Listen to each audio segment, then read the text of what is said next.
Ozone. Oxygen का स्थायी अपर रूप ओजोन होता है। इसकी अनुनादी संरचना है समझ। 3 ठो ऑक्सीजन होती है, देखिए O डबल बॉन्ड O। फिर एक ऑक्सीजन को ये अपना लोन पेयर इलेक्ट्रॉन दे देता है, इसलिए इसे प्लस और इसे माइनस से व्यक्त करते हैं। इस बंध को डेटिव बंध या उपसाह संयोजी बंध कहते हैं।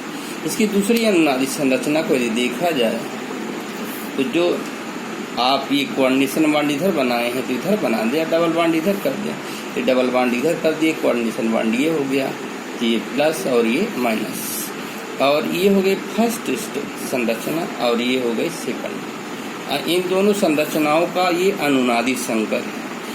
अब ये देख रहे हैं कि दोनों ऑक्सीजन में किस तरफ प्लस और माइनस रहता है, तो आपको समझ में आ रहा है इस ऑक्सीजन दोनों तरफ इधर भी प्लस माइनस है, इधर भी प्लस माइनस है।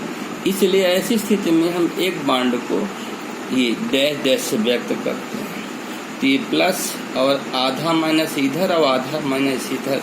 इसका मतलब है कि इस ओजोन में द्विध्रुव आघूर्ण पाया जाता है।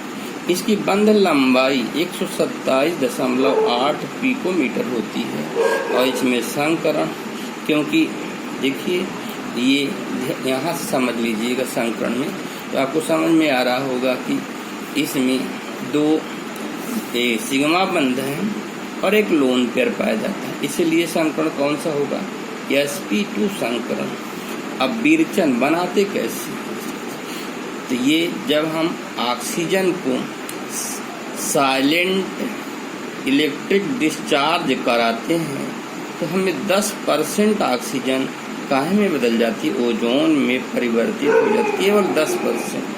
अभी देखिए 142 किलो जूल मोल इनवर्स हो रही है, अर्थात प्लस है, यानी यह है अभिक्रिया कैसी है, ऊष्मा शोषी प्रक्रम होती है।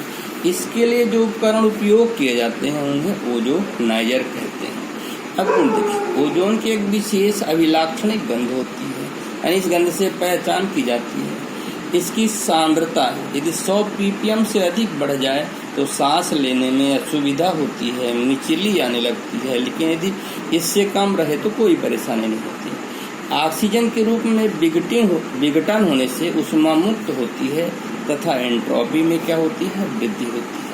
ओजोन सरलता से ऑक्सीजन बना करके नवजात ऑक्सीजन मुक्त करता है और यह नवजात ऑक्सीजन प्रबल ऑक्सीकारक होती है। यह लेड सल्फाइड को लेड सल्फेट में ऑक्सीकृत कर देती है, Ki को I2 में, Fe2 पॉजिटिव को Fe3 पॉजिटिव में, SN2 पॉजिटिव को SN4 पॉजिटिव में और NO2 को N2O5 में। अब देखिए कैसे क्रियाएं कराते हैं। O3 टूट गई, O2 प्लस हो, ये लेड सल्फाइड और ये वाली नवजात ऑक्सीजन लीजिए तो लेड सल्फेट में बदल जाएगी। अब हम जोड़ देंगे, देखिए इस 4 को बराबर करने के लिए इस पूरे समीकरण में 4 का गुणा कर देंगे तो ये दोनों कट जाएंगे, तो बचा क्या, लेड सल्फाइड, ये 4 का गुणा 4O3 और ये lead sulphate plus O2 4O2। अब यहाँ देखो सल्फर की ऑक्सीकरण संख्या -2, Pb की 2 पॉजिटिव है, यहाँ भी Pb की 2 पॉजिटिव है, लेकिन यहाँ पर सल्फर की ऑक्सीकरण संख्या कितनी है, +6, यानी बढ़ रही है। जब ऑक्सीकरण संख्या बढ़ती है तो कौन सी क्रिया कहते हैं, ऑक्सीकरण।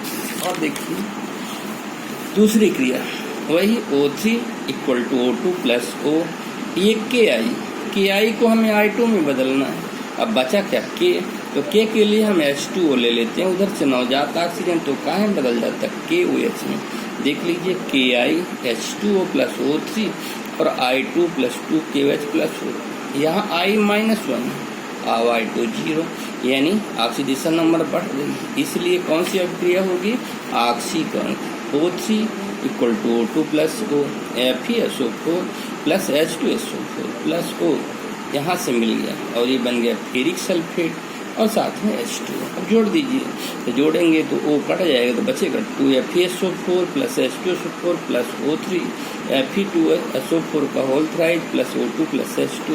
यहाँ पर Fe की ऑक्सीडेशन नंबर +2 है, यहाँ पर Fe की ऑक्सीडेशन नंबर कितनी है, +3, यानी ऑक्सीडेशन नंबर बढ़ रही है, अर्थात ऑक्सीकरण की क्रिया हो रही है।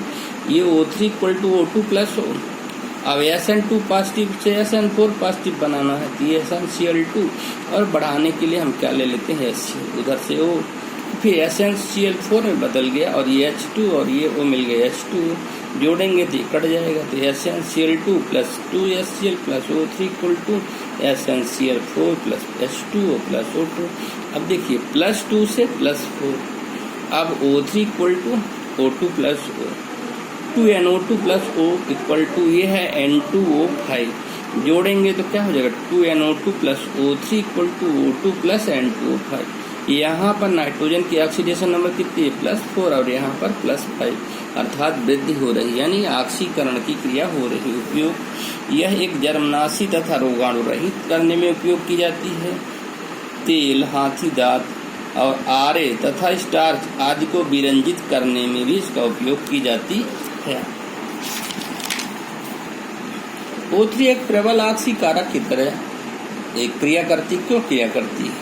O3 आसानी से वियोजित होकर नवजात ऑक्सीजन देती है जो निम्न को ऑक्सीकृत करते हैं। लेड सल्फाइड को लेड सल्फेट में, Ki2 को Ki को I2 में ऑक्सीकृत कर देती है, अतः यह प्रबल ऑक्सीकारक की भांति व्यवहार करती है। ये देखिए O3 equal to O2 plus O, ये इसका मुख्य गुण है।